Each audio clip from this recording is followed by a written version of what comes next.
Hi, everybody. My name's David Seckman. I'm the library director at the Jeffersonville Township Public Library. I'm joined by local author David Kummer, and we are going to discuss some of his works today, as well as some other topics that we might find interesting. Now, this is actually our first recording here at our multimedia studio in the Jeffersonville Township Public Library. This project was funded by a SamTech grant, SamTech Cares, as well as a matching grant from the Bales Foundation. So we're super excited to be in this space today, and we hope that we can offer this space to our community members as well. This is a nice little test run for us today. I'm also joined by our producer, Vincent, who's handling the controls, so we thank you, Vincent. So I think we will get started here today. So David, I have a few questions for you. Would you like to tell our audience,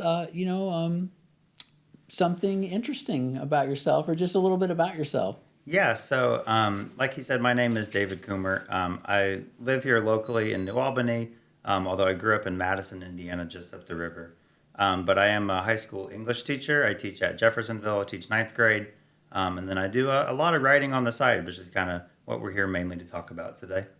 Awesome. Very cool. Very cool. So, did you grow up in Madison then? I did, yeah. I lived in Madison for over 10 years. I went to school up there, graduated there. And then I moved down here just a couple years ago to start my teaching career. Awesome. Very cool. Very cool.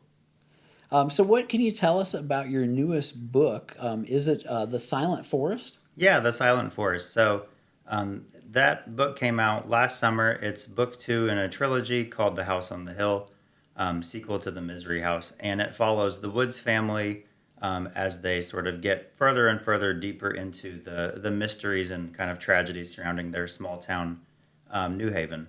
So The Silent Forest has done really well.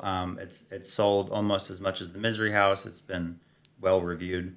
And I'm currently working on book three, which is going to be called The Empty Room, and that's going to be the end of the trilogy. So very excited to sort of put a bow on things with this story, kind of conclude the Woods family and their story, and let you all know how everything wraps up. But The Silent Forest kind of gets more into the mystery of the house on the hill and starts to answer some questions, but definitely leaves a few things to wrap up in the last book in the trilogy. Oh, nice. Very cool. And now, is New Haven, is that a fictional place or is that? Yeah, so New Haven is fictional. I get the question sometimes, like, is it based on New Haven, Connecticut? And I'm like, no, it's not. It's more of like a Midwest, Western feel. But it is purely fictional. I like to take places that are real and sort of mix and match them and put them into the book. So, for example, the Woods family, their house is kind of based on my grandma's house, from like the structure of it and the layout and everything like that. And there's other places in New Haven that I've sort of borrowed from Madison, for example. There's definitely some local flavor to it.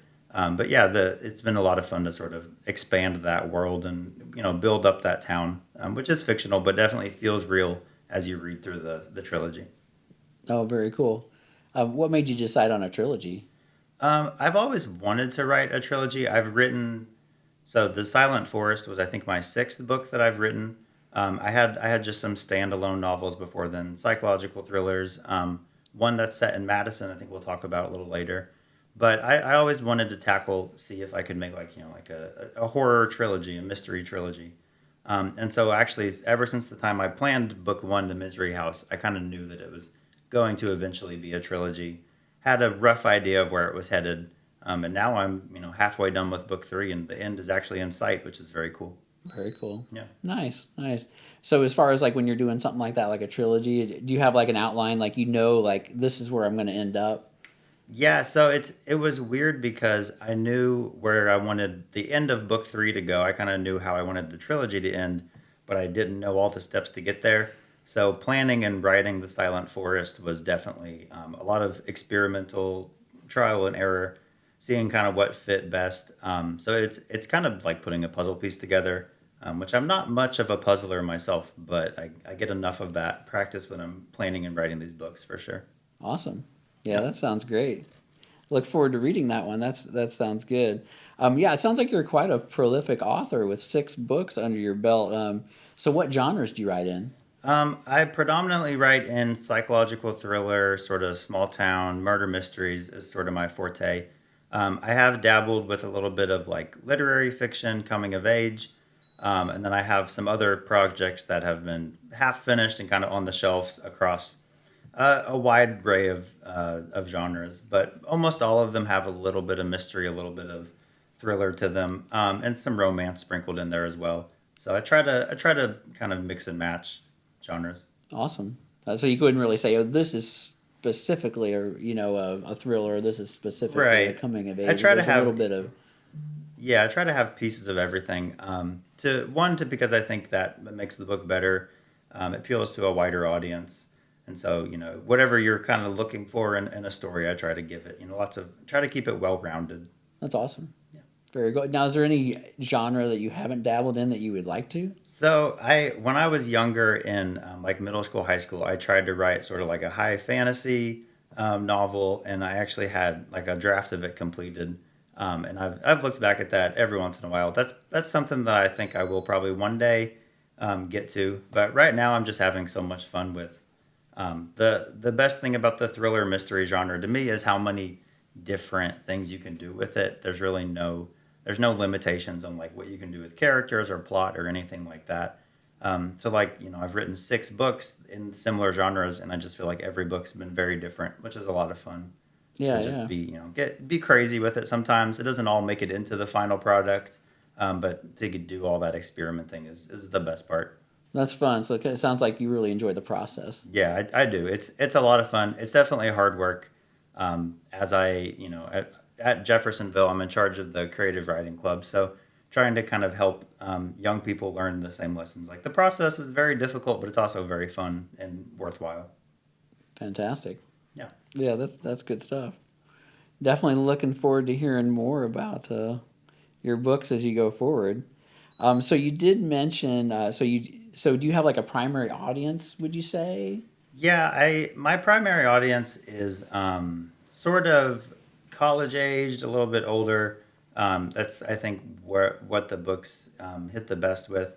But I try to keep it, pretty general so that most people, no matter where you grow up or kind of what your circumstances are, I think most people can enjoy them. Someone who likes, a mystery thriller, maybe a little bit of scariness, might enjoy it more than others. But I do think I've done a good job, especially with this latest trilogy, of trying to appeal to kind of a wider base, which is probably part of why they're more successful than my previous books. The Misery House and The Silent Forest have both been bestsellers on Amazon at various times, which was always cool. Add that to my business card, best-selling author. Yay! So that's a lot of fun. And yeah, it's fun to see kind of how different people in the audience react to the same book differently. It's one of the best parts about just literature in general. That makes sense. You kind of put your own take on Yeah, things yeah, for sure. absolutely. Now, what about as far as like your protagonists? Do they tend to be a certain age, or it can vary? That's a good question. I was, for a while, I felt like I was kind of writing similar protagonists, and so with the House on the Hill trilogy, I kind of challenged myself to write from the point of view of 4 protagonists. So Oh, nice. the Woods family is a mom, a dad, a son, and a daughter. The daughter is just out of high school, and the son is like middle school aged. I have middle school brothers myself, and teach high school. So it's first person point of view from all 4 of those characters, and so I really had to try and work hard to make them sound different and make their motivations clear. So it was definitely challenging with the first book, but now that I'm in the third book, I'm really glad that I did that because there's so many different possibilities and sort of things to play around with. Whereas if I had 1 protagonist, it would be a little feel boxed in at times. Yeah, that's really super cool. Now, I don't want to give too much away about your plot lines or anything, but when you talk about the point of view of your different narrators, do they overlap in timeline? Are they experiencing the same events, sort of staggered So from different points of there's view? there's a little bit of overlap. One of the main things and one of the benefits of having different point of view characters is so there's the House on the Hill from the series title, which is kind of a pretty creepy place, pretty terrifying, and so they each have kind of their own relationship with the house. Some of them have been inside, some of them haven't, some of them are more afraid than others. And so you have not only like the typical family tensions, but also the tensions with this, third party. So it's a lot of fun. Like I said, to just kind of get a little wild and see what happens. But I'm pretty confident that I'm gonna bring it to a nice closing ending for everyone who's followed along for 3 books. Nice. Now, would you say the house itself is a character? Yeah, and that's it's gotten pretty good reviews. Humble brag, lots of 5 stars. But Hey, I like they that. people do like having something like the house on the hill or even the town of New Haven itself. They say it kind of feels like a character in the book, which I think that's just something that I kind of do naturally when I write. I think it's probably due to some of the authors that I've read and still read, kind of have the same viewpoint. But I like to have a very fleshed out setting, and that sort of starts to feel like a character itself. Nice. Very good. Very good. So, as far as your book in Madison, Indiana, what can you tell us about that one? Yeah, so it was about 4 years ago. I actually wrote it during COVID, but it's called Everything Somewhere. And it effectively follows a couple of young people in a town that's based off of Madison. The town name is changed, and a few other places' names are changed. But they just got out of high school, sort of figuring out what to do with their lives. And then someone very famous moves into the town and brings his own dark history with him and sort of shakes things up. And so there is a lot of, because I wrote it based off Madison, based off my experience, my friends' experiences. There's the young people have to deal with, a lot of substance abuse, mental illness. It's things that I think everyone around here can also relate to. But it's definitely an uplifting, positive book by the end of it. And the young characters in it have to sort of figure out their own way through that what can be a messy time in life. Oh yeah, yeah. That's really interesting.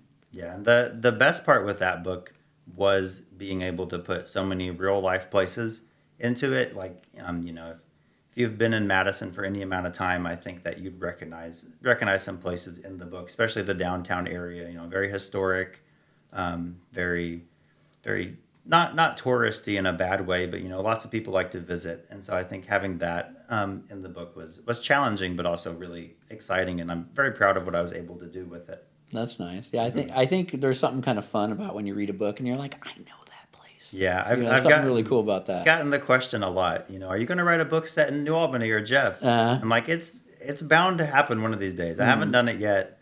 I don't necessarily have plans for it yet, but it's definitely going to happen. Now, do you have any interest in like historical fiction at all? Is there anything? So I've read some historical fiction. I've never tried my hand at writing it. I do think when it's done well, it can be really really cool.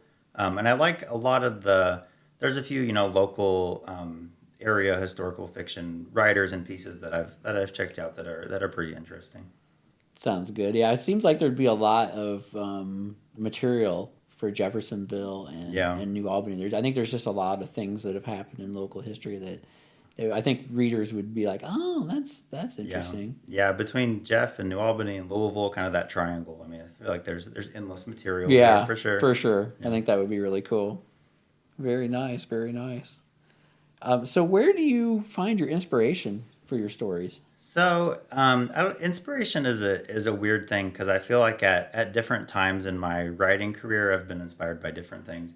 When I was younger, I used to be more inspired by like physical places, like when I wrote the Madison book, for example. And now I feel like I get a lot of inspiration from either like songs that I like and listen to, or other authors that I've been reading, sort of like thematic inspiration. And then typically the plot and the characters kind of come together at the same time. Like as I'm figuring out what the characters are like and kind of their motivations, sort of ties into the plot. So some books come very, very quickly, and I just kind of have a plot in a week. Other books have to kind of like sit and percolate for a long time, and then I finally get to answer some of the big questions. Which is it's weird. Coming up with a new book idea is always very daunting, but that's part of what makes it so fun is that spark when you figure it out. That makes sense. So you kind of once you kind of know. You're like, okay, this is where we're going. Yeah, you kind of feel it. Like I said earlier, it's kind of like a puzzle. You kind of like see it starting to piece together, and you just have that moment where you're like, oh, it's finished. This is what it is. which No, is very cool. for sure, for Hmm. sure.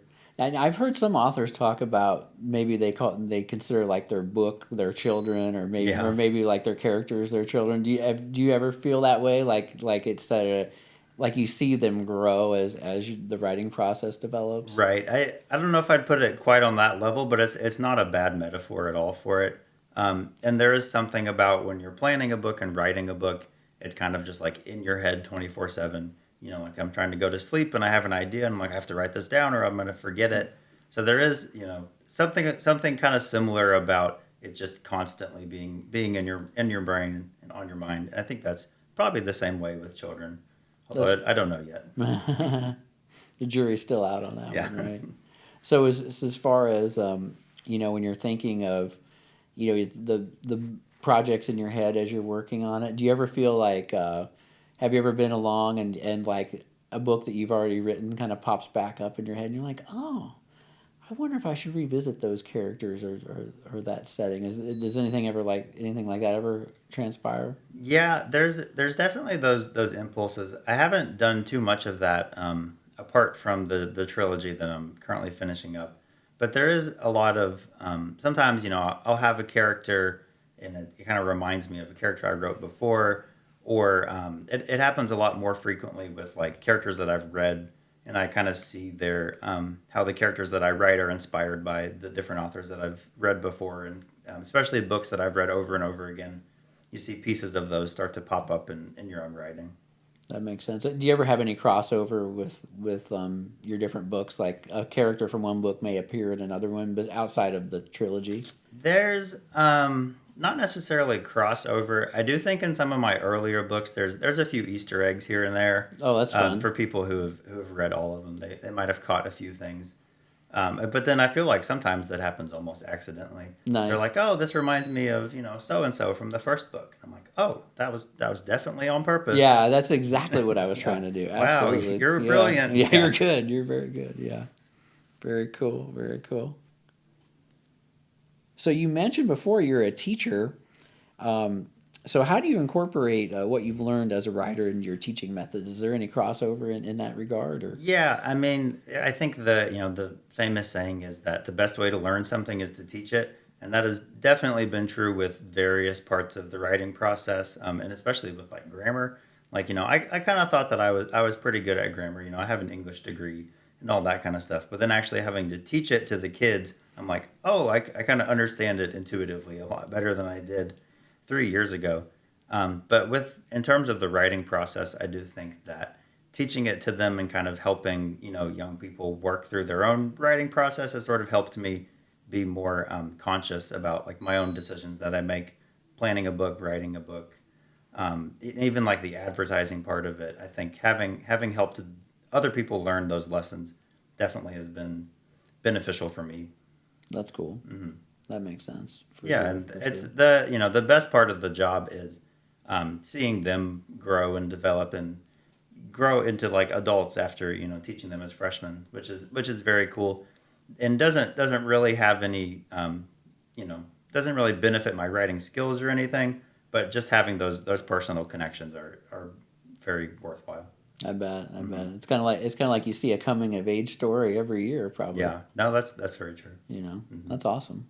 That's really cool. So the teaching is probably something very rewarding, I would imagine. It is, yeah. I think that as far as I can tell, I think teaching is one of the hardest professions, also one of the most rewarding. And being able to teach English and then pair it with, my writing on the side has been a very plentiful kind of marriage there. Nice.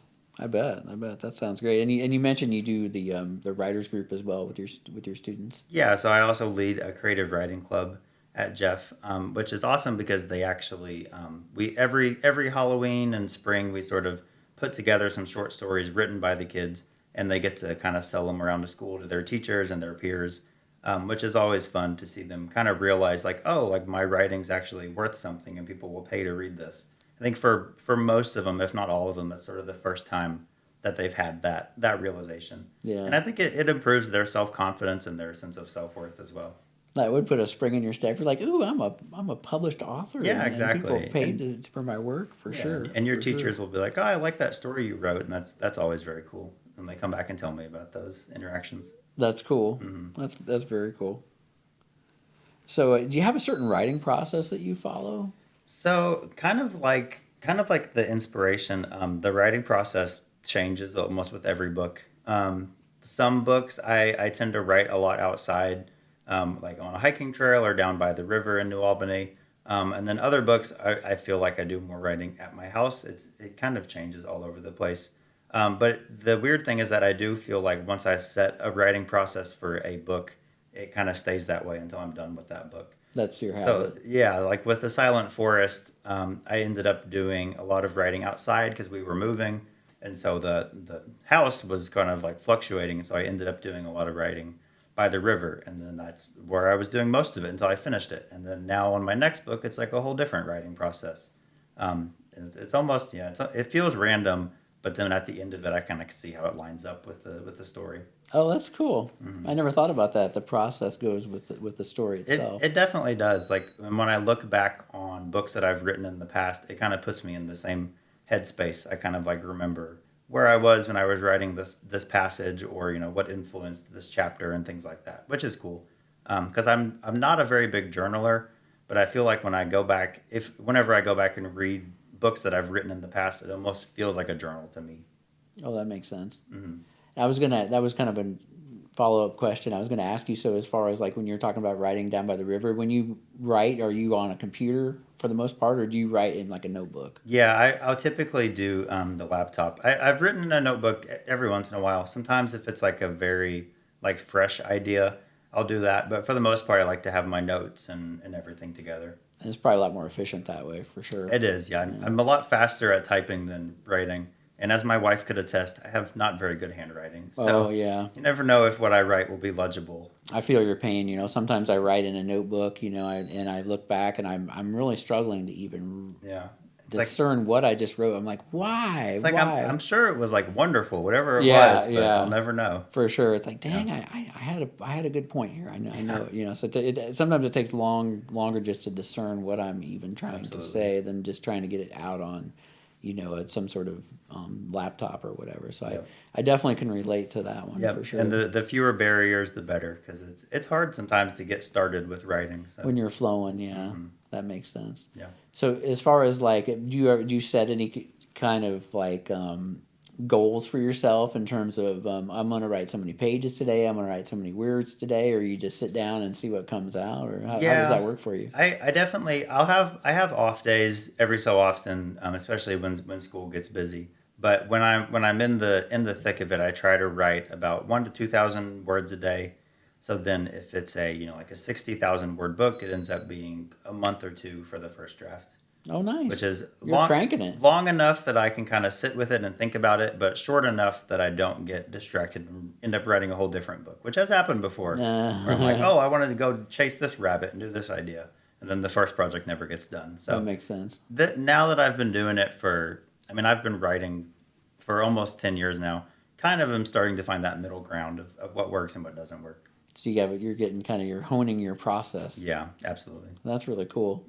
Yeah, because I can imagine if there was too much time in between, the writing, you could end up with two different books. Oh yeah, Which maybe wouldn't be it's a bad happened. thing necessarily. It's not a bad thing necessarily, but if one book never gets finished, then it's like, Right. oh, sorry. Yeah. Scratch that one Yeah. put that on the back burner. Come back to it, maybe. for another time. Yeah, for sure. So, do you feel like you're able to dedicate a lot more time in the summer then? And do you have your summers off? Yeah, I think anytime I'm on like a fall break or a spring break, and especially summer break, I do kind of plan ahead of time to either work on, like let's get this amount written, or sometimes it's more like the advertising and the promotion aspect of it. But I definitely, because of how much school takes a lot out of you, I'm very tired most days when I go home. I bet. I kind of have to make sure that I'm productive over those breaks. But I also think it's a good thing because it kind of keeps me on track.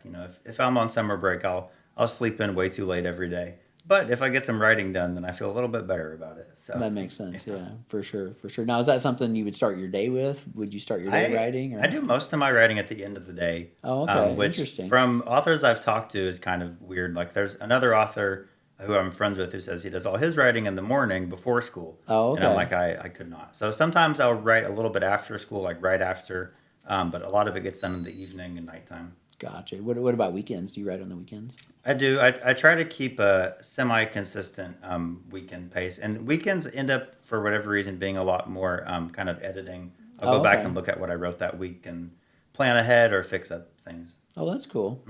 You do have quite a process going. That's awesome. Yeah, I it's think. it's not as structured as I'm making it sound right now, but it Uh, ends up being roughly like that. Yeah. that's cool. I mean, that makes a lot of sense for sure. No doubt. Very cool. Yeah, I can't imagine how early one would have to get up in the morning if you wanted to write before school. What I time do you have to start your day? Like, what time are you I get at? up at 6 to leave for school, so I guess if I was gonna write, I'd have to get up at 4:30, which Wow, is yeah. much too early That's for me. pretty early. I'm Yeah. reluctant to get up at 6, especially when it's cold outside. Yeah, yeah. Like When the it's bed is dark, it's bed like, is very nice. yeah, no doubt, for sure. Very cool, very cool. So, what advice do you have for aspiring authors, or just anybody who wants to get into the writing game? Maybe not so much commercially, but just for fun, or maybe commercially too. Yeah, I think I kind of have two pieces of advice, and one is that whatever you're writing should mostly be for yourself. Like, don't go into it expecting like I'm going to become a best-selling author. Like you Right. could, that would be amazing. Maybe you'll sell 50 copies. It would also be great. But whatever you write should be mainly for you, like just to see it through to the end, which is kind of my second piece of advice, which is that the first draft is always really, really hard to finish. You get halfway through your novel and you're like, it just seems impossible to get to the end. Maybe you're thinking like, that first chapter wasn't very good, or that one scene was kind of, I need to change that. So what I tell my kids is, just get the first draft done, and then you can go back and fix stuff, and then you'll have a full manuscript to work with. But you gotta just kind of push through till the end. Then you can fix stuff up afterward and make it all nice and pretty. Because the first draft is never pretty, but you got to get the first draft done if you're gonna have a final draft. That makes sense. At least you have something to work with. Yeah, for It's not sure. you're not just staring at a blank page. Oh no. Yep. Yep. I mean, do you think that's something interesting is, or maybe good advice is to just, um, you know, they said sometimes they say like writers write, Mm-hmm. so just kind of to just do it, so to speak. Like just try to get something out there, Yeah, and you can sort you of can always fix it up later. It's until you publish it. It's literally you can fix anything. So, and even after you publish it, most of the time. So you just have to, you have to start and you have to finish. that makes sense. Something you were talking about with your process earlier. Sometimes I find my most productive writing. It's kind of odd. It's like on an airplane. I don't know why. It's almost like there's not as many distractions, Yeah. because like your phone has to be off. So Right. it's like, all right, I have a few hours here. I can Yeah, I maybe get a get lot of something done. good reading. I can get done on an airplane. Writing can be tough, but yeah, whatever works. Honestly, Yeah. I like that different people have different scenarios that just work better for them. Like some people will write on the beach. I feel like I would get distracted. Right. Yeah. Maybe a little sun. You got to have some thick shades for that one, Yeah. for sure. So, what about some of your favorite authors growing up? Was there any authors particularly that inspired you, or you just really enjoyed as a kid? Yeah, I mean, I read around a lot. When I was in middle school, I read all the typical. I read Harry Potter. I read Lord of the Rings. I've read. I felt like I was a pretty well read middle schooler. And then once I got into college, I sort of got into. I don't know if you want to call them more grown up authors, but authors like Dennis Johnson and Raymond Carver and Hemingway and all of that kind of those minimalists. And that's sort of what I've stuck with now, a balance between reading like those type of authors. Like Dennis Johnson is one of my favorite ever, probably my favorite ever, balanced with sort of the more popular authors like Frida McFadden, some others in that category. So trying to see like, what are the bestsellers doing, but then also what are the authors that I admire the most, kind of what are they doing, trying to find a balance there. 'Cause I do think with writing, a lot of it's about balance. That makes sense, because like you talk about, if your your setting is part of the character, how much detail do you want to go into? That is Yeah. probably, because I know reading like some of authors from the past, like a Charles Dickens or whatever. There's like many pages of description, and it's like, Right. well, get to the point, man. Maybe Yeah. maybe we want Like I could not get away with that. Like I'm glad that you did. You're a wonderful author. You're very famous for a reason. But like, I don't think I could sell that book. Right. Yeah. Exactly. Well, they used to get paid by the page back then That's too, right. so that makes a difference. Must be nice. Yeah. So you mentioned your favorite author. You said Dennis Johnson. Dennis Johnson. I'm not familiar. Could you? So he's part of like the minimalist movement from like the 90s, early 2000s. He actually lived and wrote most of his stories set in Seattle, that area. Oh, okay. But he was tutored by Raymond Carver, who was tutored by Ernest Hemingway. So he's part of that kind of lineage of authors. Oh, cool.